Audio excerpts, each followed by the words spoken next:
أحب الوفاء بشتى الصور، أحب الوفي الأمين الأغر، فأهل الوفاء.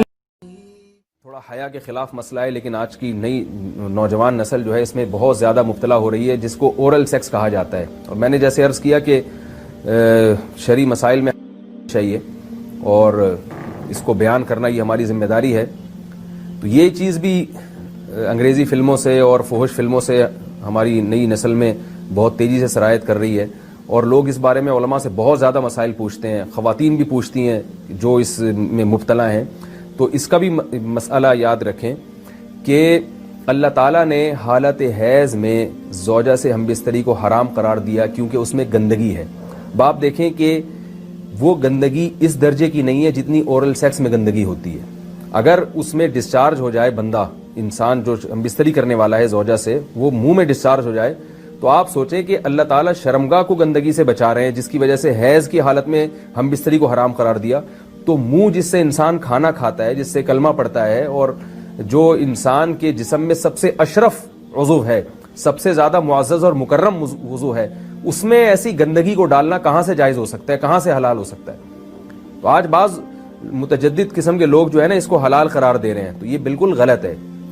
تو یہ بات خوب ذہن میں رکھیں کہ اورل سیکس کے ذریعے اپنی خواہش کو پورا کرنا اس طور پر کہ ڈسچارج ہو جائے انسان عورت کے منہ میں، بیوی کے منہ میں، یہ بالکل حرام ہے، بالکل ناجائز ہے.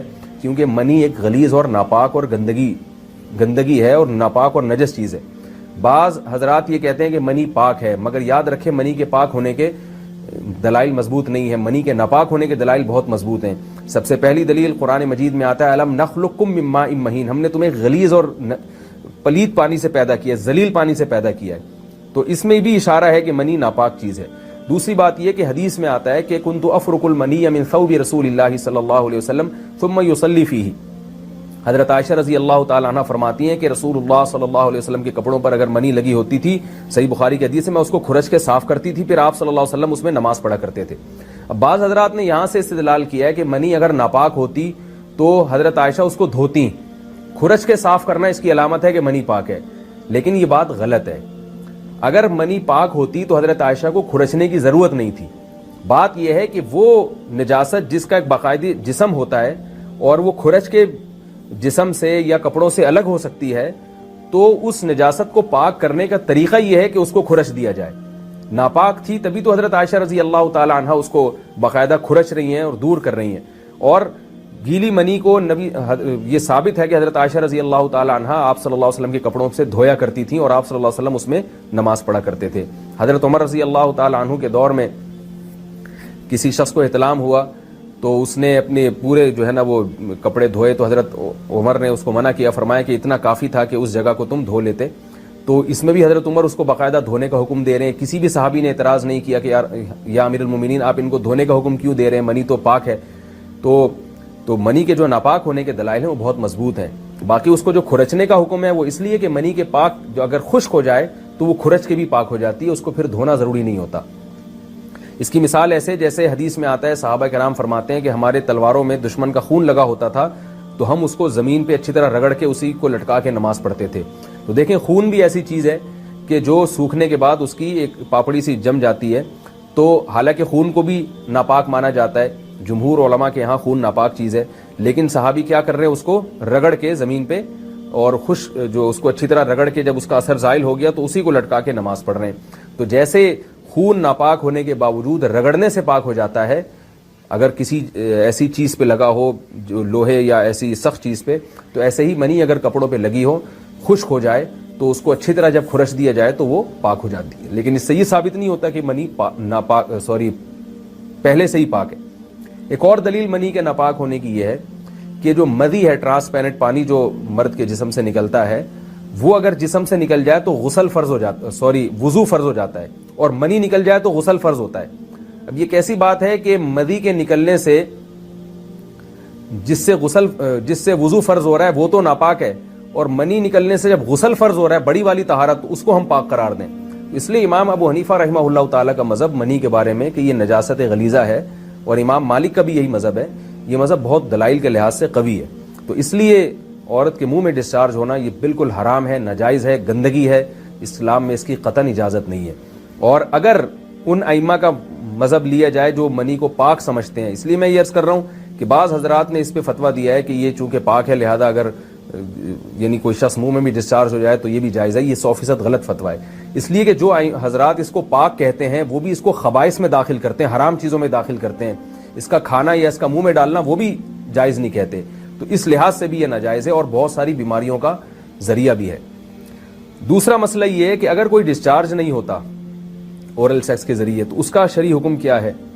تو اس کا حکم یہ ہے کہ یہ انتہائی سخت درجے کا مکروہ ہے, ناپسندیدہ عمل ہے, اور اس کے سخت درجے کے مکروہ اور حرام نہیں ہے لیکن بہت زیادہ ناپسندیدہ اور شریعت کے مزاج کے بالکل خلاف ہے, اور اسلامی کلچر میں اس کا کوئی تصور نہیں تھا.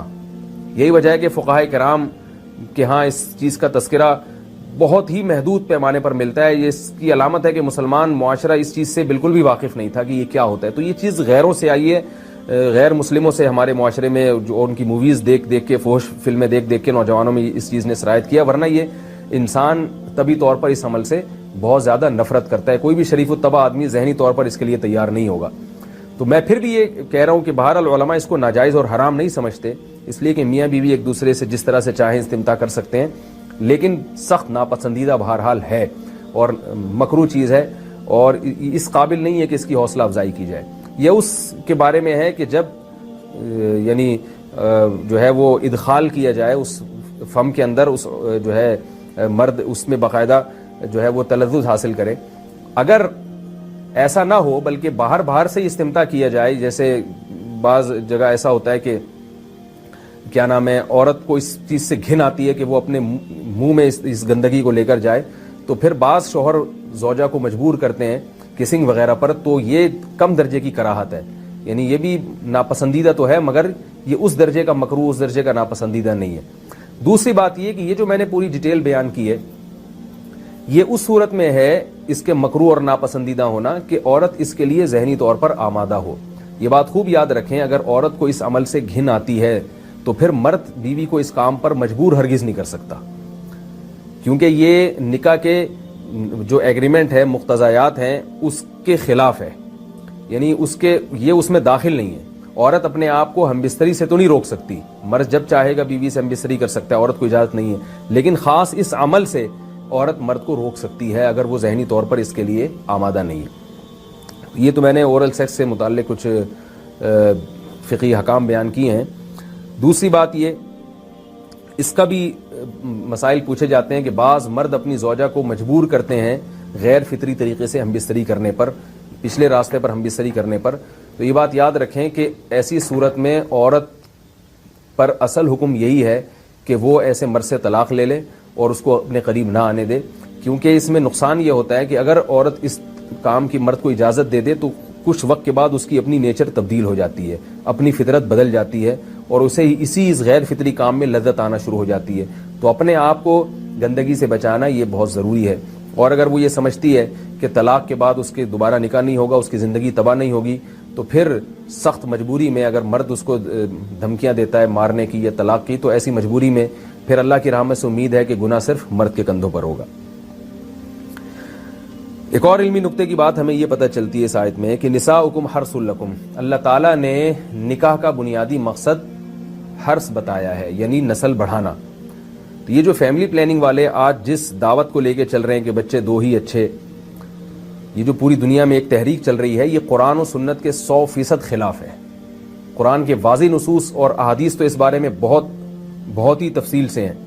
میری جو کتاب ہے ایک سے زائد شادیوں کی ضرورت کیوں, اس میں تقریباً 50 صفحے میں نے صرف اسی پر لکھے ہیں کہ اسلام نسل بڑھانے پر بہت زیادہ حریص ہے.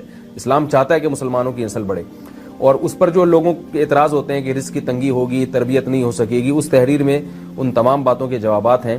تو وہ تحریر پڑھی جا سکتی ہے, چونکہ یہاں اس تفسیر میں اتنا زیادہ وقت نہیں ہے کہ میں اس 50 صفحوں کی تحریر کا خلاصہ آپ کے سامنے بیان کروں. اس خلاصے میں بھی اچھا خاصا وقت لگ جائے گا. تو یہ جو باتیں کی جاتی ہیں کہ رزق کم پڑ جائے گا اور جو ہے وہ لوگ بھوکے مرنا شروع ہو جائیں گے اگر نسل بڑھے گی, یا بعض دفعہ یہ کہا جاتا ہے بچوں کی صحیح طرح سے تربیت نہیں ہو سکے گی, یہ سب غلط باتیں ہیں.